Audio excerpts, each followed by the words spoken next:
My name is Manny. I'm 15 years old, born and raised in Montreal, Quebec, and currently go to Lower Canada College.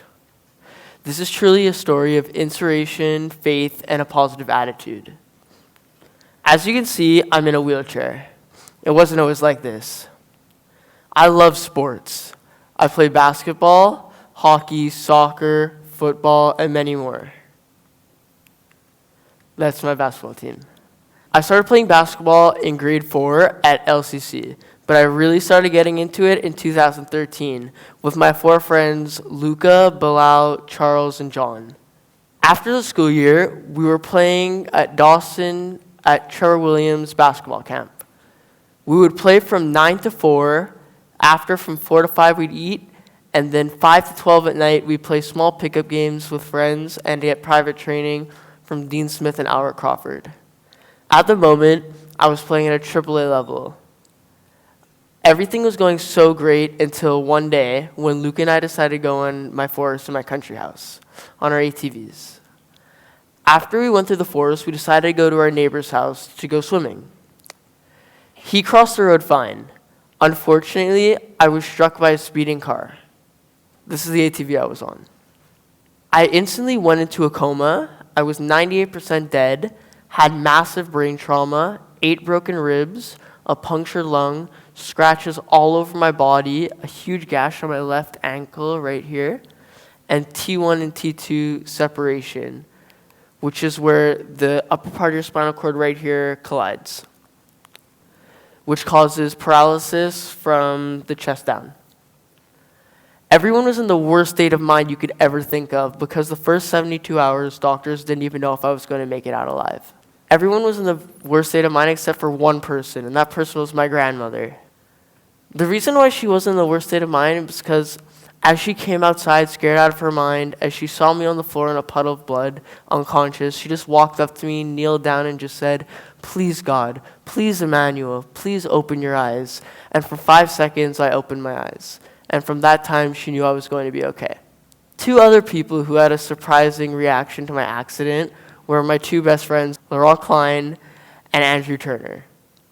Laurent heard and he just said he's going to be fine. It's going to be nothing for him. But what Andrew said was very funny. Andrew said, as his mother told him, crying, bawling out of her eyes, he just looked at her and said, "Manny's a bull. He's going to be fine. Don't worry about it." So I found this very funny. My grandmother had the faith in me.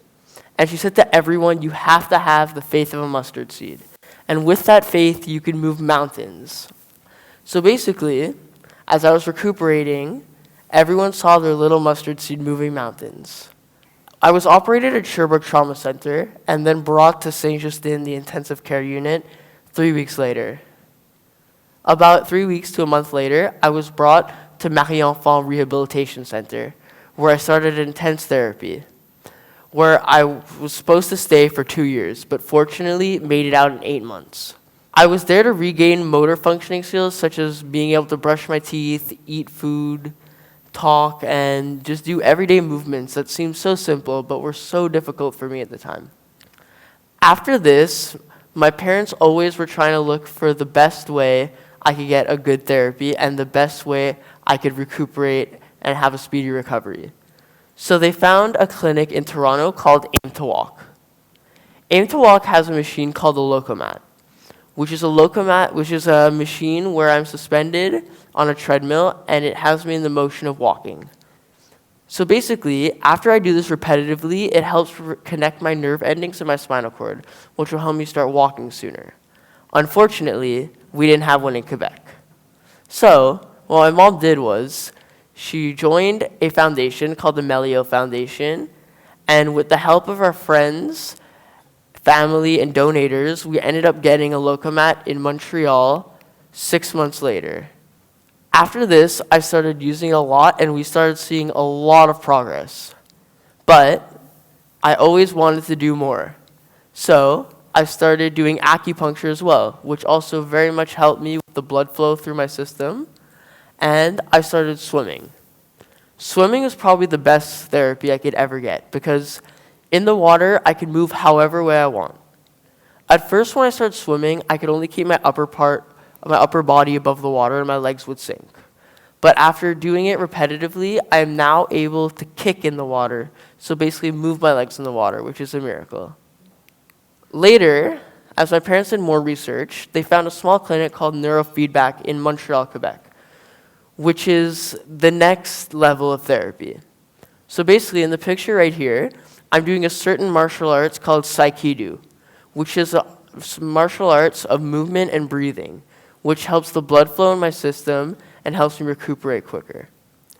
I also started using this small device called the Pons, which is an electrical stimulation device that I place on my tongue, which helps me reconnect my nerve endings, which will help me walk sooner. I've been doing this since June 2015, and right now I am able to stand up on my own and take a few steps.